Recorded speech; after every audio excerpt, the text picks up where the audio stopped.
Hey everybody, welcome back to the channel. This video is another installment of the existence and grades of Silver Age keybooks from the major Pedigree collections.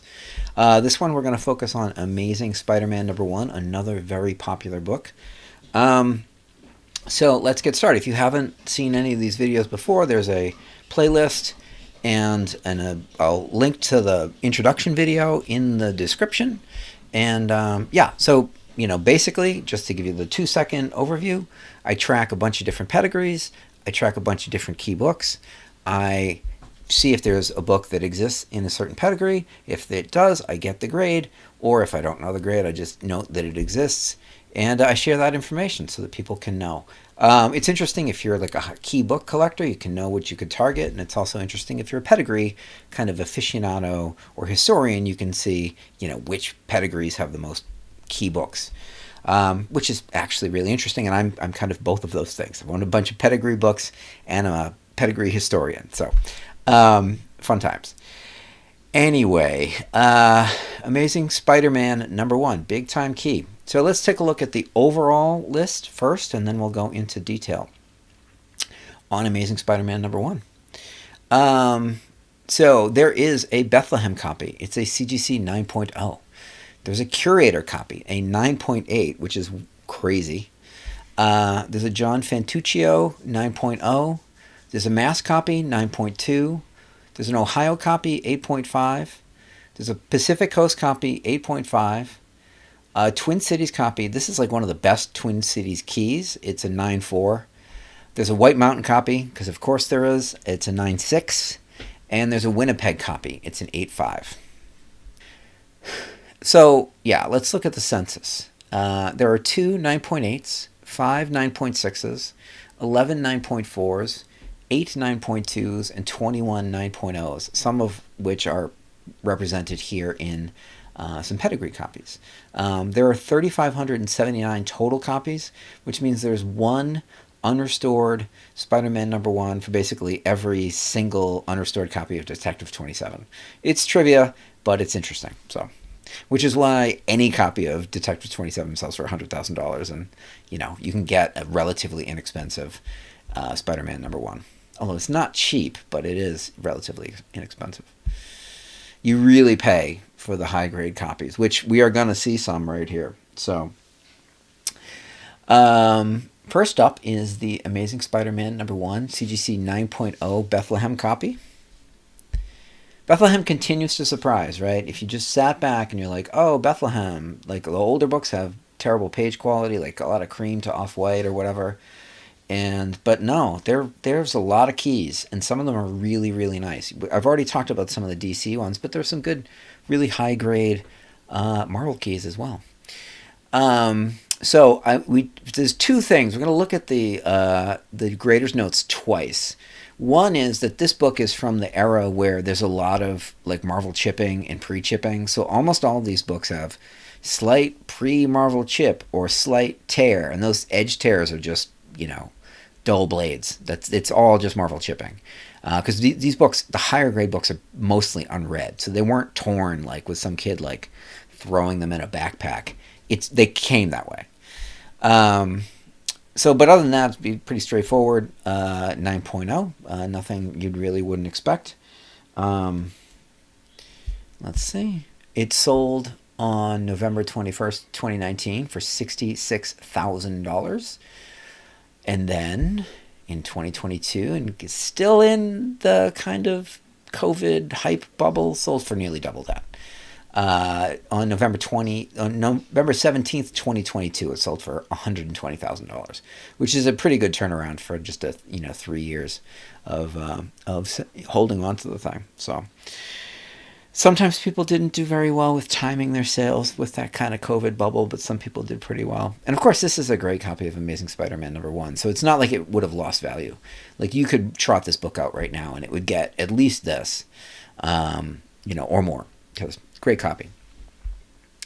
So surprise, surprise, this also used to be a Purple Label book. It was a CGC 9.4 Slight Professional.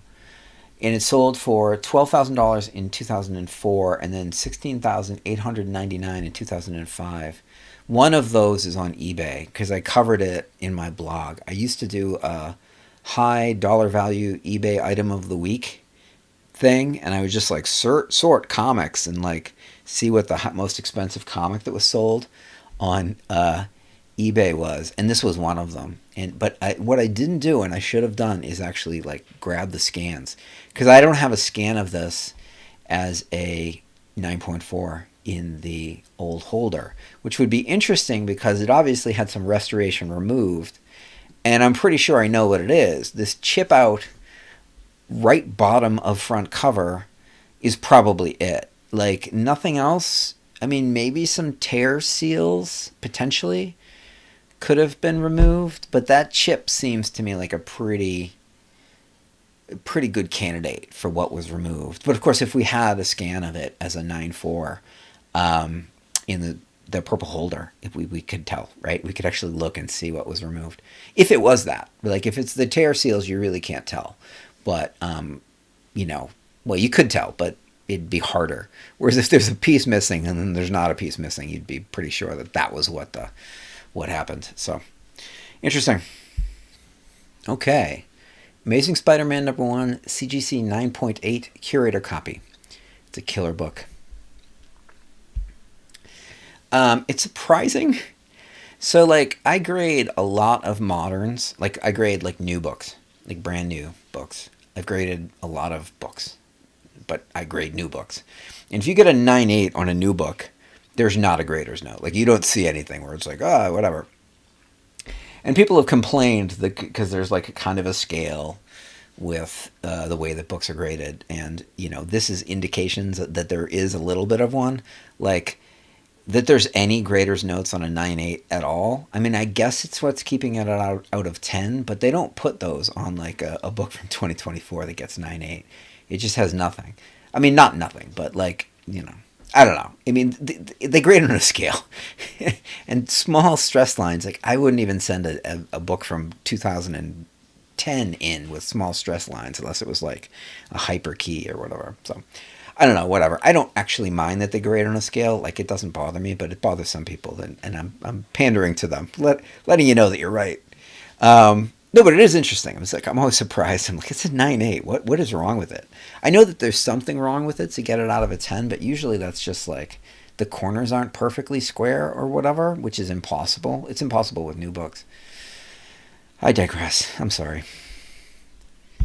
This book sold for $1.38 million, almost exactly a year ago. I'm recording this on January 9th, 2025, and on January 11th, 2024, this book sold for a chunk of change. Really good result. Obviously, $1 million book, obviously fun. $1 million Silver Age book is obviously fun. And yeah, I wish I'd had the channel then, because there were a couple of things that happened in the beginning of last year that I would have hyped up like crazy. They're coming. There's going to be some stuff coming that I'll hype up, I'm sure. But I would have gone nuts on a couple of these things. So this is one of them. I would have been very excited for this. I would have done a whole like 15-minute video about like what this means. Anyway, you've got something to look forward to the next time there's a record-breaking sale. It used to be a 9.6. It sold on November 17th, 2016 for $262,900. Again, at Heritage. So that's a good... I mean, you had to hold on to it for a little while. You had to roll the dice that it would get the bump. But it got the bump, and you made a ton of money on that one. So good job to whoever did that. That's a really nice return. I know I've talked a lot about, the most popular video on this channel is about big losses, which is funny, but I guess it makes sense. But I like talking about big wins too, and this is a big win. This is great. So congrats to whoever sold this.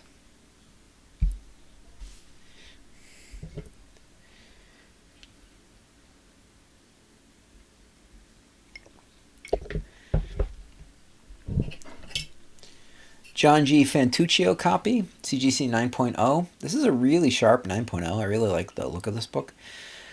I had a bunch of Fantuccio books. Daredevil, They're really nice. I really like them. He had great books, really nice collection, and a very interesting story. Talented guy, great fandom person, like really somebody that I just like, you know, I didn't know him, never met him or anything, but like that. But I really like appreciate him from afar. It's like really cool fandom figure, and great comics. So I enjoyed owning them. This one, so spoilers, I'm still working on. It's actually pretty complicated. I had this idea at the beginning of the channel is to do a pedigree tier list. And it's really pretty hard because there's so many, and there's a lot that I don't know. Like the ones I know, I just can like slot in and talk about for 10 minutes. But there's many I don't know, and so I've been slowly but surely like researching them. And this is part of it. Like going through these kind of pedigree research projects that I do is part of that. It's like refreshing myself and like, oh, I have a different opinion on Bethlehem now. Um, yeah, so that's coming. I may do it at like some weird, not weird, I mean momentous, but like arbitrary subscriber total. You know, get to 500 subs, I'll do the tier list as a live stream or something like that. Actually, maybe that's exactly what I'll do. Although I was thinking of releasing the new world's most valuable comics list, which is expanding to 25 when I get to 500 subs. I don't know. We'll see. Maybe I'll do both. I don't know. I'll do something. Like and subscribe. Tell your friends. Make me do fun stuff. That's the thing about, again, I'm digressing a lot in this one, but that's the thing about, I love the channel. It's fun because I get to talk about this stuff and you guys appreciate it. So honestly, no, it's sarcasm aside. Thank you. Anyway, great book. Let's look at the grader's notes. Very light spine wear, breaks color, small tear, bottom left of back cover. Guess what that is? Small chip out top of back cover. And those chips, any of those things, it's Marvel chipping. It's the production was just like dull blades. And if you don't know what that is about, so Marvel books were produced at Eastern Color up until 1966, and they had just notoriously bad production quality. And we always talk about like they just had dull blades. When they would like chop the book, it wouldn't chop cleanly. It would tear the edges. And so certain books just like are notorious for having Marvel chipping, which is where there's tears on the edges of the book from production that over time, as the paper ages, like the chips flake off and there's like paper loss. It's notorious. Anyway, this book sold for $56,000 at Comic Link in February of 2017, which is a great buy, I think. I think you do pretty well with that right now because it's a really nice looking copy. White pages. Gotta love it. Amazing Spider-Man CGC 9.2 mass copy. Again, white pages. Pretty nice. Spine light wear, breaks color. Right top front cover small. Crease breaks color, which is such a typical 9.2 note. Left top back cover small crease. Left center front cover light smear. Top back cover tear. You know what that is. Nice looking book. Really sharp looking book. It sold for $95,600 at Heritage on May 18th, 2017. It had previously sold for $75,000 on March 30th, 2013. And before that, it had sold for $90,000 on October 1st, 2011. So, which is really a terrible set of results for like a great book like this. The $90,000 result is fine, that initial one. The 2013 $15,000 loss is a bummer. And then the rebound in 2017 is only $6,000 of the 2011 price. The good news is it's probably worth twice as much these days. But yeah, it's a funny one because like you just don't expect bad results for Amazing Spider-Man #1. There are a couple periods where the book like got too hot, but yeah, that's a surprising result for me. Amazing Spider-Man #1 CGC 8.5 Ohio pedigree. I've got nothing on this book other than it exists. I'm still working on a scan. If I get one, as I did with some other books, I will share it in a short or a standalone video. Amazing Spider-Man #1, CGC 8.5 Pacific Coast copy. It sold for $33,600 at an unknown venue. Creator's notes: front cover pre-Marvel chipping, bottom front cover multiple stain. So really, it's probably the stains that take it down. Because I mean, pre-chipping, they are pretty nice about. I mean, I've had a bunch of books that you looked and there were tears on the edges, but they're production, so they don't really count them. So yeah, just it's thinking about like Marvel chipping. So if you're a fan of the channel, you know that my first time travel thing, other than like buying myself an Action One, which is dumb. It's not dumb. It'd be awesome, but I mean, everyone would do that. What I want to do is go back in time and tell them to put Wonder Woman on the cover of All Star Comics #8. So that's my first one, because I think that it would be such a cool thing if she was on the cover. The second one is to like burst into the Marvel offices like right before they release Fantastic Four #1 and saying, "Move to World Color. They're much better at producing comic books." And then just like run away, and hopefully they would move from Eastern to World Color, and then we would have no Marvel chipping. Yeah, this is what you're here for. This is why you come to this channel, is because I think thoughts like that. I don't know where this sold. Did I mention it was 2013? So October 12th, 2013, sold for $33,600. Again, really good buy. It's in a collection now, so I actually saw it in like a collection. So hopefully that was the person that just like bought it then, because it was a pretty good buy. And it's a really nice looking book. It's Pacific Coast. It's not like a 9.8 PC, but it's a pretty good one. So Twin Cities copy of Amazing Spider-Man #1, CGC 9.4 as of this moment. Note the sparse graders notes. This is going to be interesting later. There are no mentions of any tears or pre-chipping or chips, which is, of course, you would be surprised at if you've been paying attention for this whole video. Spine light wear, left center back cover small crease. Fine. Sounds like a 9.4. It sold for $107,000, $107,550, May 10th, 2012 at Heritage. It had previously been a 9.2. The graders notes for this particular incarnation don't exist, so I can't see what the graders notes were here. It sold February 22, 2012 as a 9.2 for $59,750, which makes that 9.4 bump flip up to $107,550 look like great work. And of course that was, I mean, did you note the date? It's May 12th, and they bought it February 22nd. So they must have like driven it down to Florida. Like, press this, grade it again. Maybe not even press it. I mean, sometimes, every time you look at a book, you're like, oh, they must have pressed it. And I mean, sometimes you just look at a book and you're like, this was roughly graded. And obviously you have them take a look at it, but like, sometimes it is just roughly graded, and you can really just get a bump based on nothing other than just like, can you take a look at this again? But obviously it does help to have, if you're sending a book in for regrade, have them look at it. They can evaluate it and tell you what might work or might not work. So, which I've had done. It's not a bad deal. And it doesn't have to be CGC. You can send it in to somebody else and just have them take a look and be like, I don't think this is improvable, or it is. So. Did you see this coming? It used to be a 9.0. So let's look at the grader's notes of this version. They still exist, which is interesting.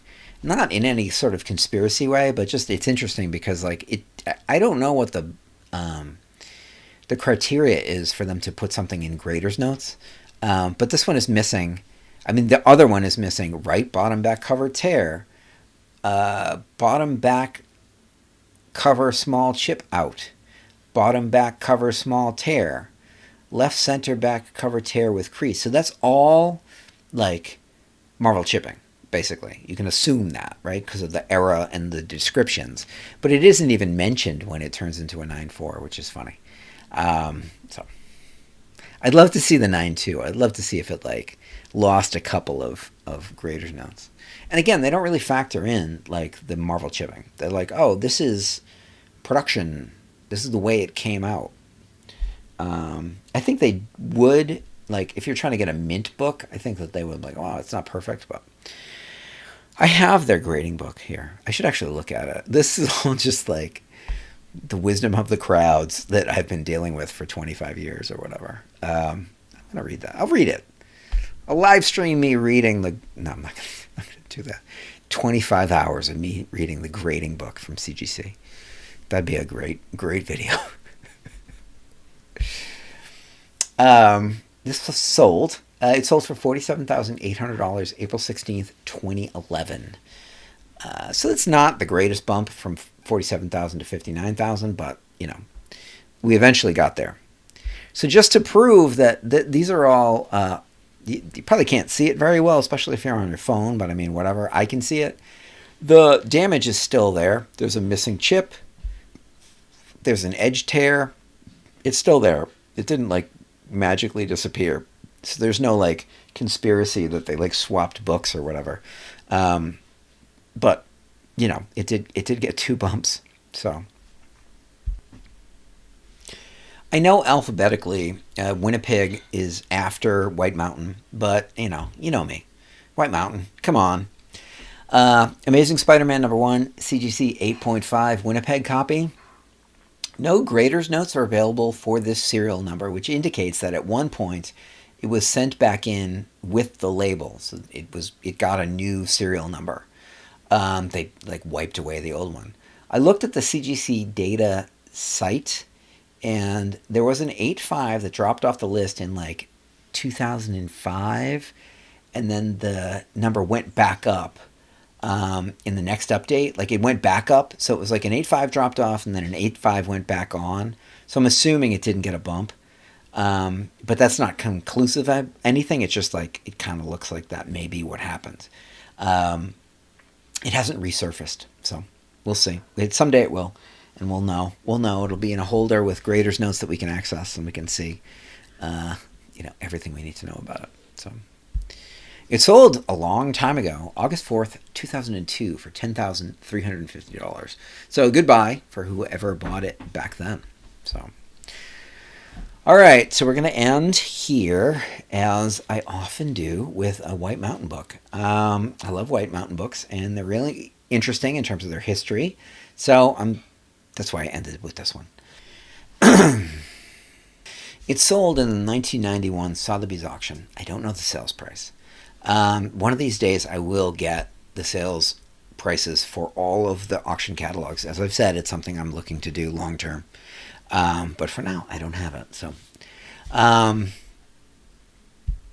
but I do have the original catalog listing. And look at, they cropped that so poorly. It's like, yeah, that's a 10. That's perfect. It could be like a stock image. It's ridiculous. Absolutely ridiculous. But hey, it's a beautiful book. It's actually a beautiful book. It nearly looks like that. So here's the listing. The Amazing Spider-Man #1 from the White Mountain Collection.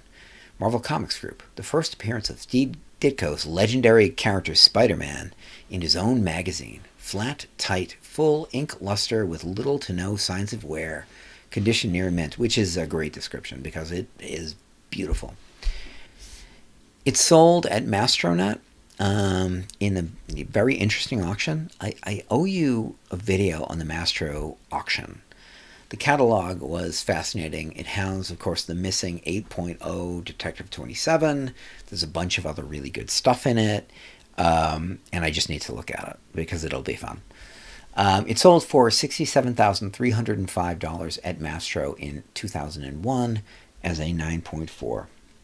As you can see here, the old label 9.4 matches the grade from the Sotheby's catalog.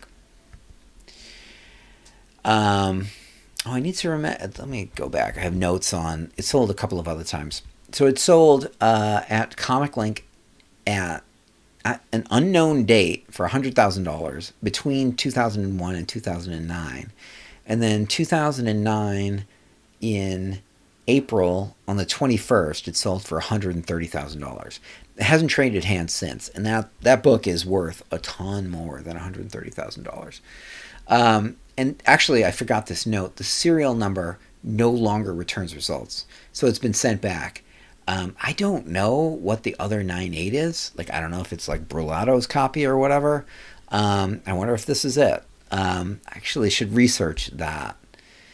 It's a tough one because it's a long period of time between 2009 and now to see if there's something dropped off of the 9.6 census and was added as a 9.8.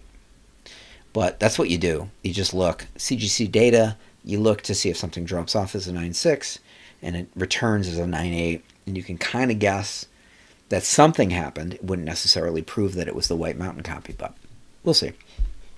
It'll resurface at some point and will sell for a ton. Even if it's just a 9.6, it's going to sell for a ton. So, and we'll finish here. The last slide is a copy of the same book. But we're done. So thank you. I really enjoy doing these pedigree videos, which is good because I've got a lot of them to do. Next up in this series will be a new book. I'm adding Amazing Spider-Man number 14 because it'll be fun to do and people love Green Goblin. So the next video on the channel will either be the comic link video, which I've been teasing, or a video on the Heritage Signature Auction, which is closing like today and tomorrow.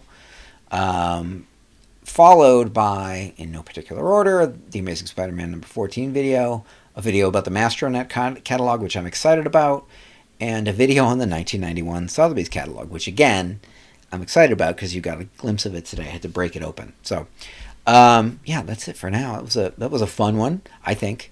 Sorry for the rambling, but that's what I do. That's what you're here for.